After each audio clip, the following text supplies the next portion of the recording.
Malaysia প্রবাসীর একমাত্র আদরের 7 বছরের রাজকন্যা জুয়ের নিথর দেহ এভাবেই পড়ে আছে, অ্যাসিড দিয়ে মুখ ঝলসে দেওয়া হয়। কি অপরাধ করেছিল এইটুকু শিশু? গতকাল পহেলা বৈশাখে বিকেল থেকে নিখোঁজ হয় জুই। অনেক খোঁজাখুঁজি করেও কোথাও মেলেনি তার সন্ধান। কে জানতো এই শিশুটিকে এভাবে মেরে ফেলে রেখে যাবে? প্রশ্ন জাগছে, কে করেছে এমন জঘন্য কাজ? সে প্রশ্নের উত্তর এখনো অধরা। হ্যাঁ, এমনই এক হৃদয় বিদারক ঘটনা ঘটেছে নাটোরের পড়াই গ্রামে।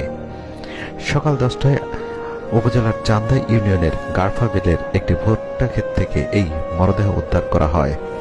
উদ্ধার হওয়া শিশুটি গারফা এলাকার মালয়েশিয়া প্রবাসী জাহিদুল ইসলামের মেয়ে।